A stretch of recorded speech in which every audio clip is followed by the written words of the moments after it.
안녕하세요. 투자의 세계에는 시간이 흘러도 변치 않는 그런 지혜들이 있죠.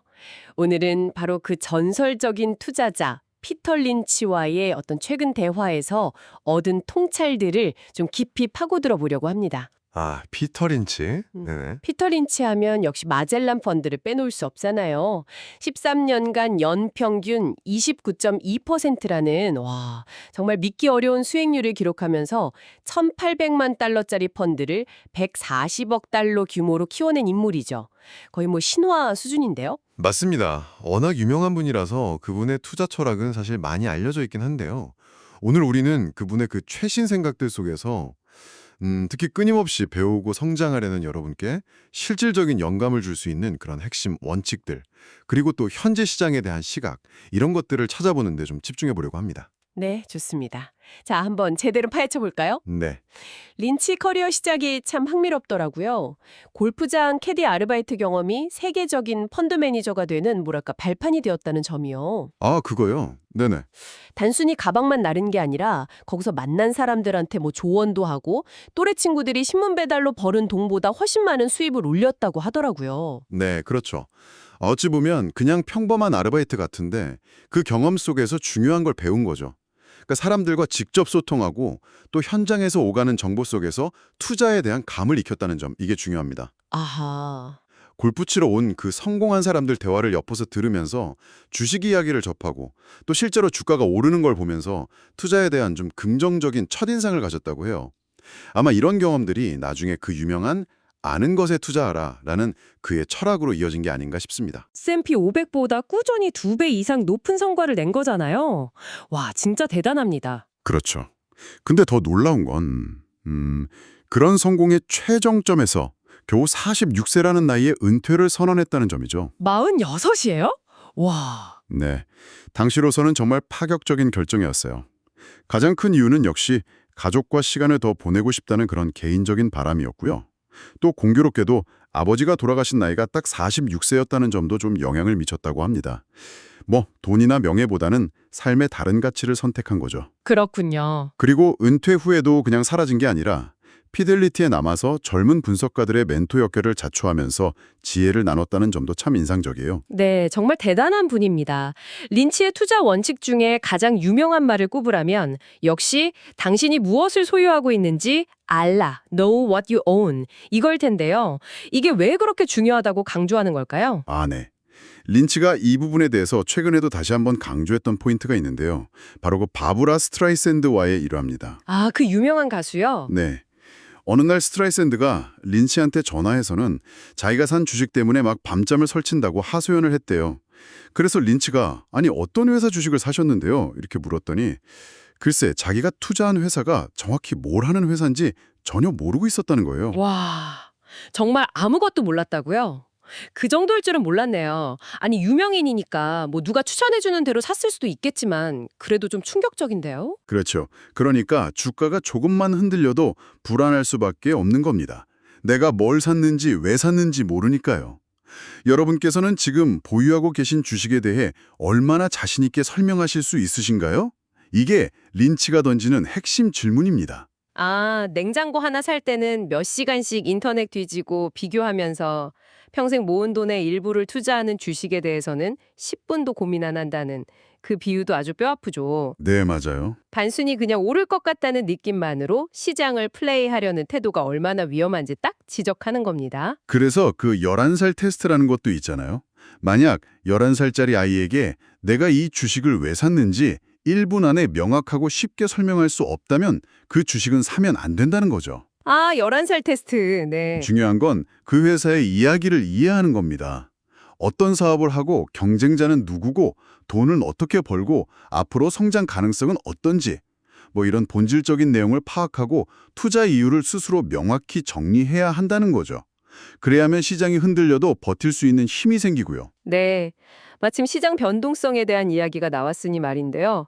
린치 자신도 시장 하락을 피해가진 못했잖아요. 그렇죠. 실제로 마젤란 펀드도 하락장에서는 시장 평균보다 더 크게 떨어지기도 했다면서요.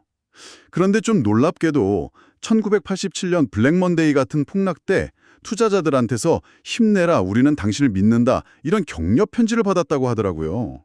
와, 이건 정말 대단한데요. 보죠. 그가 강조하는 핵심은 주식시장의 하락, 그러니까 조정은 피할 수 없는 자연스러운 과정이라는 걸 받아들여야 한다는 겁니다. 그리고 공포에 휩싸여서 섣불리 팔아서는 안 된다는 거고요. 자연스러운 과정이다. 네, 린치에 따르면 일반적인 주식은 1년 동안 고점과 저점 사이의 변동폭이 평균 100%에 달한대요. 100% 변동이요? 와. 일반 투자자 입장에선 정말 아찔한 수치인데요. 그러니까 $20짜리 주식이 $28까지 갔다가 $14로 떨어지는 일이 흔하다는 거잖아요. 네, 그 정도 변동성은 각오해야 한다는 의미입니다. 그러니까 50% 올랐다가 50% 떨어지는 경험은 투자하다 보면 겪게 될 가능성이 높다는 거죠. 그래서 손실 자체를 투자의 일부로 자연스럽게 받아들여야 한다는 겁니다. 조정을 대비하거나 예측하려다 잃는 돈이 실제 조정에서 잃는 돈보다 훨씬 많다. 아, 이 말도 아주 유명하죠. 네네. 시장 타이밍을 맞추려는 시도가 얼마나 부질없고 오히려 해가 되는지를 보여주는 말 같습니다. 근데 사실 시장을 예측하려는 유혹이 정말 크긴 하죠. 맞습니다. 결국 여러분의 투자 기간과 위험을 감수할 수 있는 능력, 여기에 따라 전략이 달라져야 한다는 걸 시사하는 거죠. 예를 들어서 2년 뒤에 꼭 써야 하는 자녀 학자금이다. 이러면 변동성이 큰 주식 투자는 위험하겠죠. 그렇죠. 하지만 10년, 20년 장기적인 관점에서 투자한다면 중간중간 발생하는 손실 가능성을 충분히 인지하고 또 그걸 견뎌낼 수 있어야 한다는 겁니다. 단기적인 시장 예측보다는 장기적인 안목과 인내심이 훨씬 중요하다는 걸 강조하는 거죠. 린치는 또 거시경제나 시장 전체를 예측하는 것에 대해 상당히 회의적이었어요. 경제나 시장 예측에 13분 이상 쓴다면 10분은 낭비한 것이라는 말까지 했으니까요. 네, 그가 최근에도 변함없이 강조하는 부분입니다. 미래를 정확히 예측하는 건 거의 불가능하다 이 현실을 받아들이고 대신 우리가 알 수 있는 사실에 집중하라는 거죠. 예를 들면 지금 기업이 빚이 얼마나 있는지, 현금은 얼마나 보유하고 있는지, 실적은 어떤지 같은 구체적인 정보들이요. 경제 전문가들이 수없이 경기 침체를 예측했지만 실제로 맞춘 경우는 드물다는 점을 꼬집기도 했고요. 하지만 그 금리나 경기 침체 같은 큰 흐름을 아예 무시할 수는 없지 않을까요? 2008년 금융위기 같은 그런 큰 사건은 모든 주식에 영향을 미치잖아요. 그런 긴장감 속에서 린치는 어떻게 대처하라고 조언했을까요? 좋은 질문입니다. 린치의 관점은 그런 거시적인 변수들이 중요하지 않다는 게 아니라 그것을 예측해서 투자 결정을 내리려는 시도가 비효율적이라는 겁니다. 대신 개별 기업의 펀더멘털, 그러니까 기초 체력에 집중하라는 거죠. 크라이슬러 투자 사례가 아주 대표적이에요. 아, 크라이슬러? 네. 1980년대 초 모두가 크라이슬러가 파산할 거라고 예측할 때 린치는 회사가 보유한 $20억 현금과 부채 구조를 분석했어요. 그리고 최소 3년은 버틸 수 있다는 사실에 주목한 거죠. 3년은 버틴다? 네. 결국 크라이슬러는 회생했고 린치는 큰 수익을 얻었습니다. 거시경제의 암울한 전망보다는 기업 자체의 생존 능력에 베팅한 겁니다. 아하, 그렇군요. 그러니까 거시경제 예측에 매달리기보다는 그 시간에 차라리 기업 하나라도 더 깊이 파고드는 게 낫다는 거네요. 돌멩이를 더 많이 뒤집어 볼수록 좋은 걸 찾을 확률이 높아진다는 다른 투자자의 비유처럼요. 정확합니다. 여러분께서도 중앙은행이 금리를 올릴지 내릴지, 내년 경제 성장률이 얼마일지 예측하는 데 시간과 에너지를 쓰기보다는 관심 있는 기업의 사업 보고서를 읽어보고 경쟁 환경을 분석하고 재무 상태를 꼼꼼히 살펴보는 것이 훨씬 더 생산적일 수 있습니다. 특히 요즘은 인터넷 통해서 기업 정보에 접근하기가 과거랑 비교할 수 없을 정도로 쉬워졌잖아요. 기업 웹사이트의 IRL 자료만 잘 찾아봐도 정말 많은 것을 알 수 있습니다. 네. 린치는 또 투자 아이디어를 멀리서 찾을 필요가 없다고 했어요. 일상생활 속에서 기회를 발견할 수 있다고요. 아내가 쓰던 레그스 스타킹이 편의점에서도 잘 팔리는 걸 보고 투자했다거나 캘리포니아에서 시작해서 점점 인기를 얻던 타코벨의 성장 가능성을 일찌감치 알아본 이야기 이거 유명하죠? 네네. 타코벨은 마젤란 펀드에서 처음으로 산 주식 중 하나였다고 하니까 정말 일상 속 관찰이 중요했네요. 네. 근데 여기서 중요한 점은 단순히 내가 써보니 좋더라, 혹은 요즘 이게 인기더라 하는 그런 느낌만으로는 부족하다는 겁니다. 린치 역시 철저한 분석을 동반했어요. 레그스 스타킹의 경우 경쟁 제품인 노 넌센스가 나왔을 때 직접 수십 켤레를 사서 주변 사람들한테 신어보게 하고 품질과 가격을 비교 분석했죠. 아, 직접 그렇게까지? 네. 타코벨 역시 단순히 인기가 있다는 점 외에도 저렴한 비용으로 괜찮은 품질의 음식을 제공할 수 있는 독특한 비즈니스 모델과 성장 잠재력, 이걸 분석한 후에 투자를 결정했습니다. 일상 속에서 그런 기회를 포착하는 눈도 대단하지만 그걸로 끝나는 게 아니라 철저히 확인하는 과정이 꼭 필요하다는 거군요. 그렇죠. 그리고 남들이 잘 쳐다보지 않는 곳에도 기회가 있다고 강조했습니다. 예를 들어 폐기물 처리 업체인 웨이스트 매니지먼트처럼 사람들이 그다지 좋아하지 않는 좀 지루한 산업의 회사들 있잖아요. 네, 뭐 그렇죠. 또는 실적이 아주 나빴다가 조금씩 개선되는 회사들. 예를 들어 주당 6달러 손실에서 2달러 손실로 적자 폭이 줄어드는 경우 같은. 아니면 주가가 계속 떨어져서 신저가 목록에 올라와 있는 회사들 중에서도 잘 찾아보면 숨겨진 보석이 있다는 겁니다. 아하. 애플 역시 PC 사업이 어려움을 겪던 시기에 아이팟이라는 새로운 성장 동력을 찾아내면서 극적인 반전을 이루었죠. 아, 그리고 수익 나는 주식을 팔고 손실 나는 주식을 계속 보유하는 것은 정원의 꽃은 잘라버리고 잡초에만 물을 주는 것과 같다. 이 명언도 빼놓을 수 없죠. 네, 그 유명한 말이죠. 이 말이 워렌 버핏에게도 깊은 인상을 줘서 버핏이 직접 린치에게 전화를 걸어서 이 말을 인용해도 되냐고 물어봤다는 일화도 있잖아요. 맞습니다. 그만큼 핵심을 찌르는 비유죠. 좋은 기업, 그러니까 꽃을 발견했다면 단기적인 가격 변동에 흔들리지 말고 꾸준히 보유하면서 그 성장을 함께 하는 것, 이른바 위너를 보유하는 전략이 중요하다는 겁니다. 잡초, 즉 부실한 기업에 계속 미련을 두지 말고요. 네. 이렇게 쭉 들어보니까 린치의 철학은 참 명쾌하고 설득력이 있는데요. 근데 요즘처럼 정보도 많고 전문가도 넘쳐나는 시대에 과연 개인 투자자도 이런 원칙을 따라서 성공할 수 있을지 좀 궁금해집니다. 린치는 이 부분에 대해 어떻게 생각할까요? 린치는 이 질문에 대해서 아주 단호하게 그렇다고 답합니다. 심지어 뉴저지에서 양계 분뇨 처리 사업을 하던 평범한 개인이었는데 꾸준히 기업을 연구해서 투자로 큰 성공을 거둔 실제 사례를 들면서 개인 투자자들에게 용기를 주기도 했죠. 와, 양계 분뇨 처리업 종사자가 투자로 성공했다니 정말 희망적인 이야기인데요. 개인 투자자에게는 전문가에게 없는 강점이 있다는 게 린치의 생각입니다. 바로 엣지라고 표현하는데요.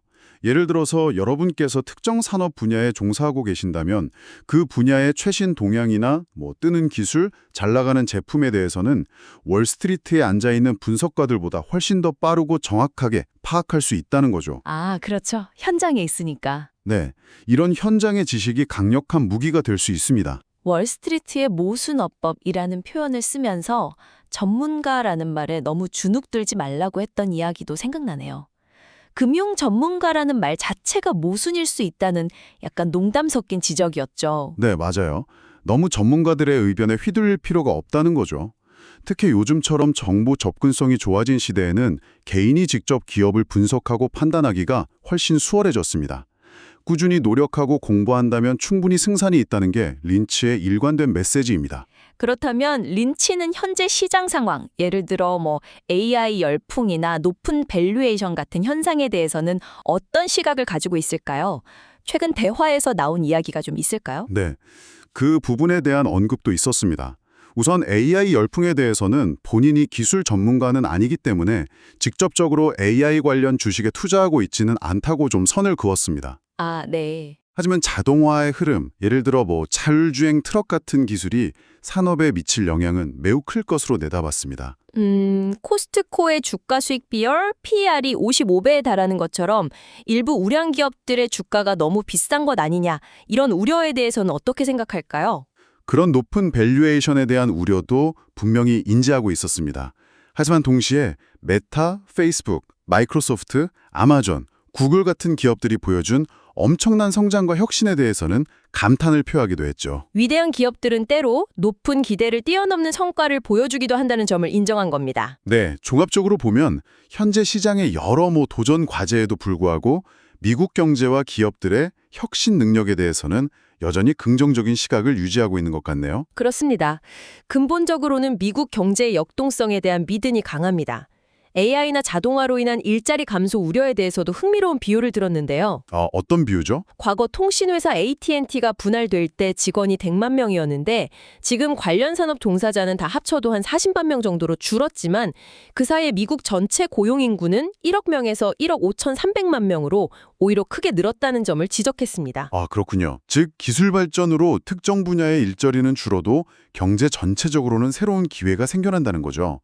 또한 과거 대공황 시절과는 달리 지금은 사회 안전망이나 금융 규제가 훨씬 강화되었기 때문에 그때와 같은 극단적인 위기가 다시 올 가능성은 매우 낮다고 보았습니다. 네, 오늘 피터 렌치와의 이 가상 대화를 통해서 정말 많은 지혜를 얻은 것 같습니다. 핵심을 다시 한번 정리해보자면 첫째, 내가 무엇을 아는지 정확히 파악하고 투자하라. 둘째, 시장의 오르내림은 당연한 것이니 감정에 휘둘리지 마라. 그렇죠. 셋째, 경제 예측보다는 기업 자체의 이야기에 집중하라. 넷째, 기회는 우리 주변 그리고 남들이 외면하는 곳에도 있다. 마지막으로 개인 투자자도 충분히 해낼 수 있다는 자신감을 가져라. 이렇게 요약할 수 있겠네요. 아주 정확한 요약입니다.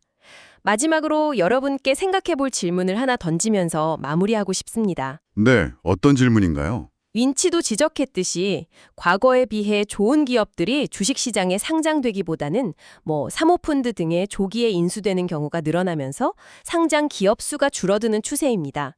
이런 환경 변화 속에서 과거 린치가 말했던 10루타, 즉 10배 오르는 주식을 찾기 위한 여러분의 전략은 어떻게 달려져야 할까요?